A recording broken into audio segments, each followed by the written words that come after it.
এই মুহূর্তে যে খবর উঠে আসছে, দিল্লিতে এনডিএর বৈঠক শুরু হয়ে গেল। এনডিএর বৈঠক দিল্লিতে।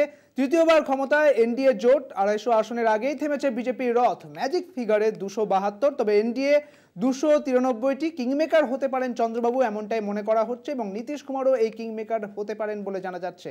এই মুহূর্তে যে খবর উঠে আসছে, দিল্লিতে শুরু হলো এনডিএর বৈঠক। তৃতীয়বার ক্ষমতায় আসতেই এই এনডিএ বৈঠক, কারণ নিরঙ্কুশ এই সংখ্যাগরিষ্ঠতা পায়নি বিজেপি। সেক্ষেত্রে শরিক দলগুলির ওপরে তাকে ভরসা করতে হবে।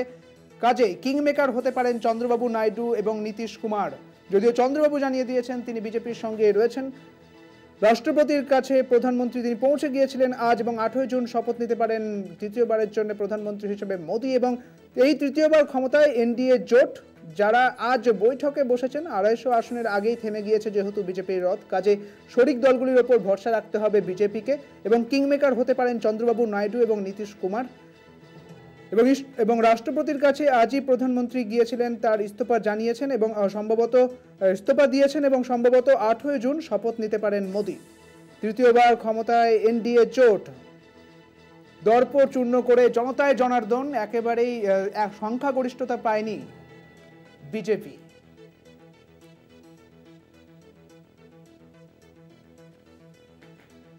যেটা জানা যাচ্ছে, ইতিমধ্যে শুরু হয়ে গিয়েছে এনডিএর এই বৈঠক। এনডিএর যে বৈঠক হওয়ার কথা ছিল, যে বৈঠকের দিকে তাকিয়েছিল রাজনৈতিক মহল, সেই বৈঠক কিন্তু ইতিমধ্যে শুরু হয়ে গিয়েছে বলে জানা যাচ্ছে।